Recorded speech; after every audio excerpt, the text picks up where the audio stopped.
자, 안녕하세요. 반갑습니다. 자, 이제 4월이 마무리가 되고 5월이 시작이 됩니다. 이제 5월에 대한 대비를 좀 해야 될 필요가 있겠는데 4월에 초반에 매우 안 좋았었는데 사실 우리 두 분께서 이게 크게 바뀌려면 관세에 대한 얘기가 확 바뀌었을 때 나타날 거다. 그런데 적중을 했습니다. 그래서 네. 4월 이제 중순부터는 또 쭉 올라와서 그래도 괜찮게 마감한 거라고 좀 생각이 들어요. 자, 그러면 이제 5월을 대비해서는 우리가 신경 써야 될 것들이 있을 것 같아요. 뭐 연휴도 있고 아마 중국도, 일본도 뭐 이런 부분들에서 우리가 또 특수를 노려볼 수 있는 것들도 있을 것 같은데 5월에 이걸 신경 쓰면 수익 난다 할 수도 있는 거 좀 콕 찍어 주십시오. 저희가 4월 초에 정확하게 언급하고 나서 당시 2284포인트까지 코스피 기준이 내려갔죠. 그리고 오늘 종가 기준은 2556포인트. 아직 뭐 갈 길은 뭐 많이 남아 있지만 일단 관세 관련된 예측을 했고, 그래서 저는 이제 5월이 더 중요하다. 5월에는 이것만 놓치지 않으면, 그러니까 미리 5월 달에 이거 잘 준비하면 하반기 충분한 안정적인 수익 좀 가져갈 수 있는 몇 가지 체크 포인트 오늘 이제 야심차게 한번 준비해 보겠습니다. 네, 키포인트 한번 핵심 포인트 기대가 됩니다. 여러분들 끝까지 잘 들어봐 주세요. 자, 우리 유찬 본부장님은요? 뭐 시장 분석의 대가 아니겠습니까? 그렇죠. 뭐 대가죠. 네. 3월 달에 정강 후약, 4월 달은 전략 후강 말씀드렸죠. 맞아요. 5월 달은 땡땡땡. 오이. 초강세 이러면 좋겠다. 이러면 좋겠다.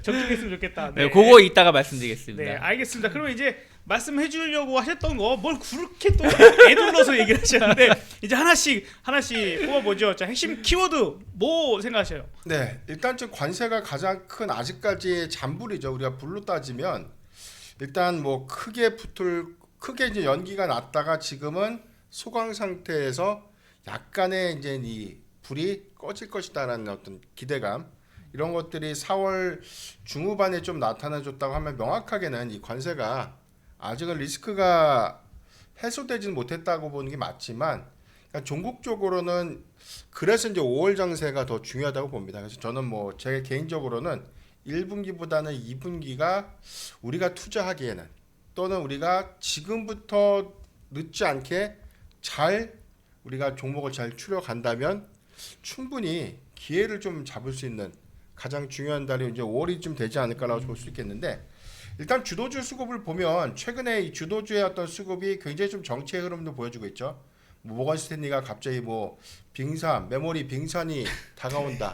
또 이 작년 뭐 8월에 뭐 반도체 겨울이 오고 있다. 올해 3월에는 봄이 오는 것처럼 마치 좀 긍정적인 좀 뷰를 비쳤다가 갑자기 이번엔 뭐 정식 보고서는 아니었어요. 주주 서한으로 보낸 메시지였는데, 그러니까 내용을 보면 SK 하이닉스를 좀 비하했고 삼성전자를 좀 탑픽으로 좀 제시했는데, 이게 단서가 관세 리스크가 장기화가 된다면 메모리 수요가 이번 1분기에 좀 갑작스럽게 좀 이게 크게 증가됐던 것들이 일시적이었다. 관세를 회피하기 위한 일시적이었다라는 것들을 코멘트를 좀 줬다는 관점에서 보면, 저는 뭐 말 그대로 우리가 이 90일 관세 유예 기간 동안에 이 부분에 대한 개별적인 어떤 관세 협상들이 마무리가 좀 된다면 이제부터 제일 많이 봐야 되는 섹터 중에 하나가 반도체를 그렇죠. 오히려 중점적으로 봐야 된다. 반도체 소부장. 그러니까 전통적인 우리가 반도체 실적 이런 것만 놓고 보는 것이 아니라 HBM에서 조금 더 이제 기술적으로 진보했던 뭐 CXL이라든가, 그러니까 차세대 어떤 이 나노 공정들이 좀 적용되는, 그래서 장비주의 어떤 흐름들도 달라질 수 있고, 이 컴퓨터의 어떤 AI 관련된 어떤 모멘텀들이 다시 조금 더 세분화될 수 있는 부분들을 좀 감안해 보면, 저는 이제 이런 것들은 연장선상에서 뭐 AI 그리고 반도체 부분, 특히나 AI 반도체, 여기 더해서 뭐 커스텀 반도체, 이렇게 이제 역량이 좀 확대되면서 종국적으로는 낙수 효과로 좀 이어질 수 있지 않을까라고 좀 판단해 보고 있습니다. 네. 자, 일단은 5월에 우리가 기대할 수 있는 게 꽤 많을 거라고 좀 판단이 되거든요. 그래서 일단은 또 다시 한번 어찌 보면 우리나라의 핵심 산업이 될 수 있는 반도체, 그리고 또 이제 소부장, 또 AI까지 네. 연결고리를 좀 보는 것도 괜찮을 것 같습니다. 자, 이제 종목은 좀 이따가 다시 한번 또 핵심적인 종목들 짚어보도록 하고, 우리 유철 부장님은요? 저는 이제 5월 달은 5월 달 강강강 강강강. 네. 초강세 이거 강강강 괜찮네요. 네. 왜냐면 네. 이제 분기자 우리가 이제 분기로 따지면 1, 2, 3, 4, 5, 6 뭐 이렇게 가잖아요. 그렇죠. 그러면 분기로 따지면 이제 4월이 이제 끝난 거잖아요. 그럼 3개월 중에서 첫 번째가 끝난 거예요. 나머지 2달이잖아요. 근데 4월 달이 어떻게 보면은 긴 아랫꼬리가 나오는 양봉이라는 거죠. 근데 이제 시작이라는 거예요. 분기로 따지면. 그럼 5월, 6월은 이 양봉이 더 뻗어나가는 달이 된다라면 5월 달이 오히려 어떻게 보면 제일 강한 달이 될 수도 있다라는 거죠. 4, 5, 6을 본다라면. 네. 그러면 저는 의외로 5월 달에 뭐 월 초에도 크게 조정 없이 조정이 나와도 약한 조정. 그리고 나서 계속 5월 말까지 좀 강하게 올라갈 수 있는 그런 모멘텀이 만들어질 수 있는 달이 아닐까 생각을 좀 하고 있는데 왜냐하면 어쨌든 이제 악재들이 이미 4월 달에 다 반영이 됐다라는 거죠. 최대 악재는 관세잖아요. 네. 관세 관련해서 지금 어저께도 화요일이죠. 화요일에도 자동차 부품 관세 줄이겠다 한 거잖아요. 그러니까 지금부터는 관세 얘기가 나오면 쫄 게 아니라는 거예요. 어디가 줄어들지? 어디가 덜 부과되지? 이런 뉴스들이 나오는 거지. 너 100% 추가 50% 추가 20% 이게 아니라는 거죠. 그렇죠. 네. 네. 그렇기 때문에 관세에 대한 우려감이 계속해서 낮아지고 이러한 것들이 그 섹터 그게 뭐 자동차가 됐든 반도체가 됐든 뭐가 됐든 이쪽으로 해서 주가를 조금 더 끌어올릴 수 있는 모멘텀이 될 수 있다라고 생각하고 있기 때문에 뉴스는 긍정적인 뉴스들이 더 나올 수 있다라고 생각하고 있고요. 또 하나는 이게 저도 이제 이런 걸 볼 때마다 내가 조금 더 시장을 봤어야 되는데 조금 더 했어야 되는데라는 반성을 좀 하게 되는데 네. 최근에 증권주가 신고가예요. 아니 근데 우리 유채인 본부장님은 그 금융주에 금융주, 대해서는 그쵸. 매우 좋게 긍정적으로 말씀드렸죠. 매우 특히 은행주. 네, 근데 은행주. 은행주도 엄청 올랐어요. 엄청 올랐어요. 네네. 근데 증권주가 그러니까 은행주는 사실은 엄청 올라왔는데 증권주는 작년 여름을 다 넘어가 버렸어요. 그러니까 작년 신곡 우리가 지수가 제일 좋았었잖아요. 여름에 최근 2, 3년 사이에 네. 거기를 뛰어넘어 버렸다는 거죠. 그리고 또 하나 건설주가 은근히 현대건설, HD, 현대산업인가 뭐 이런 거 보시면 엄청 오르고 있고 추세가 나쁘지 않거든요. 네. 그리고 이제 아직은 못 올랐는데 화학주가 만약에 움직인다. 그러면 딱 건설, 금융, 화학, 트로이카. 그러니까 뭐냐면은 뭔가가 근데 이 세 개의 섹터가 사실은 개인 투자자한테 관심이 없는. 그렇죠. 저도 뭐 사실 네. 금융주는 매매 안 한 지가 정말 오래됐고. 그러니까 제가 아까 말씀드린 게 약간 내가 이런 데서 좀 반성을 좀 해야겠다 느낀 게 뭐냐면 저도 가끔씩 체크하는 거지. 그러니까 은행주는 체크를 했지만 증권까지는 체크를 사실 안 했어요. 그리고 건설은 더 안 봤었고. 그리고 화학주는 아직은 아닌데 어쨌든 이런 쪽에 뭔가가 트로이카 모르시는 분도 계실 거예요. 지금 시청하시는 분들 중에서. 근데 이런 쪽에서 뭔가 빈집털이가 이루어진다는 거 본다라면 충분히 시장은 더 갈 수 있다라는 모습을 보여주고 있기 때문에 5월 달에 우리가 그런 거에 대해서 우리가 계속 집중한다라면 충분히 좋은 기회를 잡을 수 있는 달이 아닐까 생각을 좀 하고 있습니다. 네. 자, 뭐 사실 이제 증권 시장도 최악의 국면이 지나가게 되면 보통 증권주도 같이 이렇게 그쵸. 올라가는 경우가 많고 사람들이 이제 매매나 네. 여러 가지 부분에서 또 좋아질 수 있고 대체거래소 부분들에 대한 효과들도 거래가 그쪽에서 조금씩 늘어나고 있는 것도 하나의 이제 효과적인 부분이 될 수도 있을 것 같고요. 어쨌든 지금이라도 네 우리가 맞아 놓치면 안 돼 하는 것들을 체크하는 것도 분명히 좀 필요한 부분들일 것 같아요. 어쨌든 그거 아니어도 또 올라가는 것들 많이 있고 사실 4월 사실 작년 12월부터 또 정치 테마주들이 그쵸. 정책주가 되면서 4월은 또 탄핵도 이제 확정이 됐고 그리고 이제 조기 대선으로 넘어와서 또 네. 이제 이어가고 있는 부분이라서 그거에 관련된 부분들까지도 아마 5월 달은 상당한 그렇죠. 정책이 이제 활장을, 5월 예. 달에 본격적으로 대선 레이스잖아요. 지금은 후보를 뽑는 과정이면 5월 달부터 레이스이기 때문에 정책주가 더 그렇죠. 본격화된다고 본격화될 수 있는 거죠. 큰 기회가 있는 게 그쵸. 5월일 것 같습니다. 5월. 네. 네. 자 그러면 기왕 기자 우리가 눈여겨봐야 될 조금 더 깊이 있게 들어가 보면 어떤 것들 보면 좋을까요? 일단 5월 초 이제 우리가 연휴 기간에 이제 미국은 좀 이슈가 있어요. 그러니까 다음 주부터는 일단 뭐 4월 물가지표에 관련된 매크로 발표가 있고 이 부분은 대략적인 어떤 내용들에 관련된 기대감보다는 사실 뭐 관세 관련된 영향도가 지금은 좀 약화됐지만 트럼프 대통령은 재차 금리를 인하해야 된다라고 좀 압박을 하고 있었고 이 부분을 과연 이번 5월달에 연준이 어떤 메시지를 좀 낼지 이제 시장은 이번 5월에 금리 동결 가능성이 한 거의 뭐 95% 이상 정도 좀 제시했는데 일단 6월에 금리 인하 가능성이 한 66% 정도 상향됐고 7월에는 거의 한 8, 90% 정도 네. 금리 인하 가능성들이 높아졌는데 일단 점도표 기준으로 보면 올해 한 2번 정도 금리를 내릴 것처럼 하고 있지만 일단 뭐 관세가 지금 우리가 한 6월달 이후에 이 유예 기간을 좀 거치면서 해당되는 리스크가 저는 크게 완화될 것이다라고 좀 보고 있는데 이런 관점이라면 금리 인하의 어떤 이 시계는 조금 더 빨라질 수 있다. 시계열은.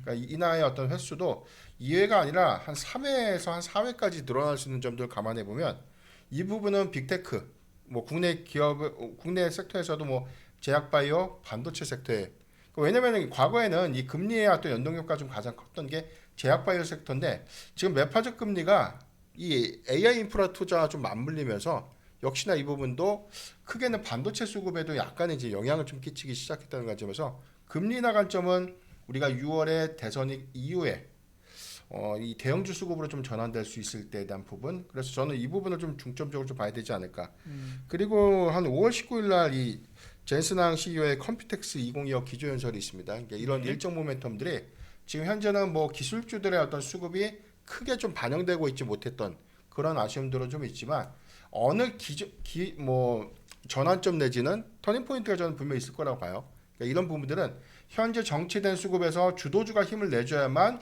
코스피 기준에서도 지수가 충분히 좀 상향 흐름을 좀 보여줄 수 있는 그런 기대감들을 좀 주목을 해봐야 될 것 같고 단기적으로는 유창희 대표님이 언급했던 것처럼 정책주를 저는 관심 있게 좀 봐야 되는데 네.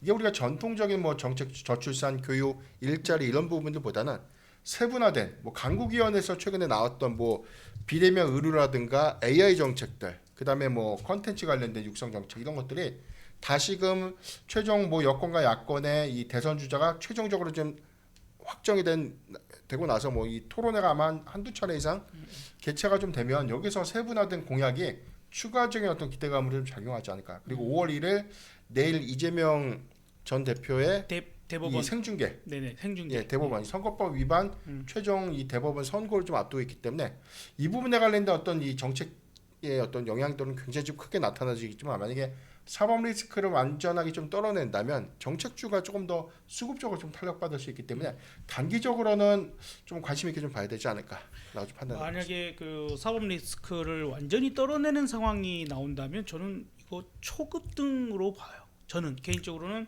완전히 이제 거칠 게 없어 더 이상. 그렇죠. 그리고 막상 이제 또 이제 뭐 국힘당이나 이제 지지하시는 분들한테는 뭐 죄송합니다만 거의 뭐 누가 붙어도 현재로서는 그 누가 붙어도 지금 현재로서는 뭐 이길 수밖에 없는 그런 상황이죠. 현재로서는 그렇죠. 그런 부분들이기 때문에 시장은 미리 반영이 되는. 그러니까 웃긴 게 이 화요일 오후에 5월 1일 3시에 선고하겠다라는 뉴스가 나오고 나서 되려 이재명 전통적으로 그 정치 테마주였던 종목들 동신건설 비롯해서 네, 이런 것들이 급등을 해버렸어요. 그렇죠. 오후 5시 넘어서 막 6시 막 이렇게 그러니까 오히려 되려 이거는 좋은 신호다. 좋은 시그널로 받아들이고 있는 것 같아요. 일단은 시장은 그런 것 같아요. 그쵸. 막상 뚜껑은 이제 열어봐야 되겠지만 그래서 여러분들이 그 부분에 있어서 이게 완전히 떨린다고 하면 이건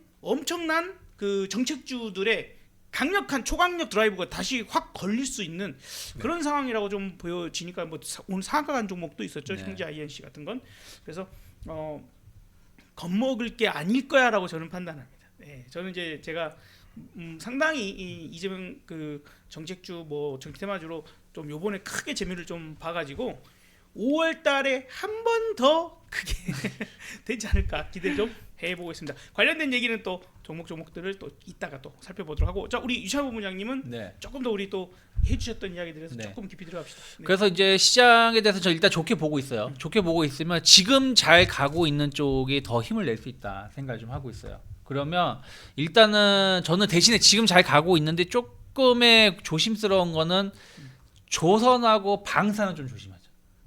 조선방사는 네, 제가 그동안은 너무 많이 올랐다. 네, 제가 그동안 계속 좋게 말씀드렸잖아요. 그렇죠. 계속 주도 계속 빠지더라도 이거는 물려도 사자. 물릴 생각하고 들어가자라고 계속 말씀드렸는데 이제부터는 조선방사는 조금 조심스럽게 보자. 왜냐하면 이미 좋은 뉴스가 이미 다 반영이 한꺼번에 된 듯한 느낌이에요. 그래서 그거는 5월 달에는 그러니까 그다음 엄청난 가파른 조정이 아니라 옆으로 횡보하는 행보할 수 있죠. 재미없는 모습이 나올 수가 있고 의외로 아까 제가 이제 금융주 말씀드리면서 트로이카 쪽이 힘을 붙인다라면 뭐 건설주도 차트 같은 거 잠깐 본다라면 현대건설 같은 것도 보신다 그러면 이게 어마무시한 상승. 어느새 이게 야, 어느새 저렇게 올랐어. 작년 계엄이 최저점이에요. 그리고 70% 네. 70% 올라온 거예요. 그리고 HD 현대 아이고 죄송합니다. HDC인가요? HDC 현대 산업. 예. 네. 요것도 보시면 이렇게 올라와 있어요. 그러면 의외로 건설 쪽에 아무래도 경기 이게 뭐 민주당이든 국힘이든 경기를 부양하려면은 아무래도 이제 인프라 투자 이런 것들이 또 중요할 수 있으니까 먼저 움직이는 것이 아닌가. 그러면 충분히 이런 쪽에 대해서 관심도를 가져갈 수 있다 생각하고 있고 사실은 또 이쪽이 또 뭐 현대건설 같은 경우는 에너지 쪽 원전 그렇죠. 그럼 현대건설이잖아요. 그러니까 이런 부분들도 우리가 좀 놓치는 게 일부 있을 수도 있다 생각이 좀. 원전주도 그렇죠. 최근 잘 올라왔습니다. 네. 그리고 이제 이런 거 부분이 있기 때문에 건설주 같이 보시면서 저는 원전주 봐야 된다 생각을 좀 하고 있고요. 그리고 이제 의외로 화학주도 힘을 좀 낼 수도 있지 않을까. 중국 때문에 또 기초화학 뭐 네. 이렇게 좀 많이 안 좋았는데. 네, 그래서 근데 또 부양 계속 하고 있고 하다 보니까 그래서 저는 금호석유화학 계속 좀 추적을 좀 하고 있습니다. 그래서 이런 기업들도 좀 힘을 낼 수 있지 않을까. 그래서 화학주를 본다면 금호석유화학이라든지 좀 이렇게 해서 좀 구분해서 보시면 좋겠고.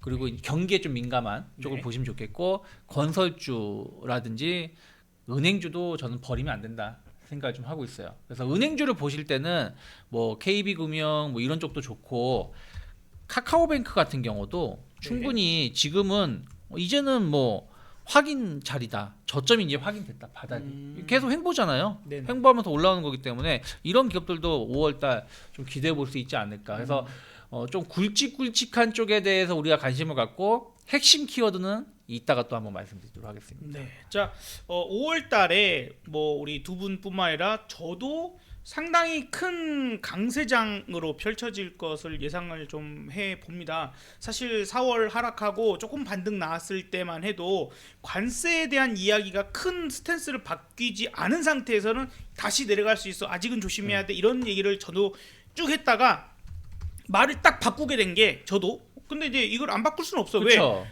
그 지금까지 큰 하락을 했던 것이 관세. 네. 또 그것 때문에 그 경기 침체가 올 수도 있어 하는 그런 우려감들이었는데 관세에 대해서 트럼프 자체가 꺾었어요. 네. 네. 중국 145% 너무 뭐 높기는 해. 인정. 그래서 깎아줄 수는 있는데 0%는 안 할 거야. 뭐 약간 이렇게 아까 이제 초반에 말씀하셨던 것처럼 지금 가장 최악은 이제 끝났네. 그쵸. 아 여기서 더 막 너 200%, 너 300% 이거는 안 하겠다는 네. 거죠. 오히려 이제 깎아주냐 마냐 하면서 이제 협상이라는 부분이 진짜 협상이 이제 나오기 시작했으니까 최악은 끝났어. 더 빠지는 건 없어. 이제 이런 부분들로 좀 받아들이게 된 계기가 된 것 같습니다. 자, 여기에서 이제 5월이 또 지금 이제 우리가 방금 말씀했던 것처럼 뭐 반도체 그다음에 IT 쪽에서 특히 또 AI 쪽의 네. 종목들 저도 상당히 많이 기대가 되거든요. 5월 저 정책에도 이 AI가 엄청나게 100조, 200조 막 이렇게 하겠다는 부분들도 분명히 있어서 네. 거기에 대한 엮여지는 부분도 분명히 있을 것 같고 그 다음에 이제 뭐 트로이카 뭐 부분들에서 이미 증권주 네. 이미 또 건설 근데 뭐. 사실 강조 많이 해주셨어요. 은행주 네, 같은 은행주. 것도 건설도 괜찮을 거고 뭐 다 이렇게 얘기해 주셨습니다. 자 이제 우리 다음 영상에서 종목 얘기로 이제 들어가서 네. 어떤 종목을 구체적으로 탁탁탁 네. 보는가. 그리고 5월에 우리 연휴잖아요. 연휴죠. 우리만 쉬나? 다 놀지. 중국도 쉬고 일본도 일본도 그 일본도 골드 쉬죠. 황금 연휴, 황금 골드위크. 골드위크. 오랜만에 이러면- 보는 골드위크. 이러면 또 뭔가가 또 짜잔 하고 볼만한 종목이 있을 텐데 네. 여러분들 자 내일 영상에서 여러분들 꼭 반드시 확인해 주시길 바라겠습니다.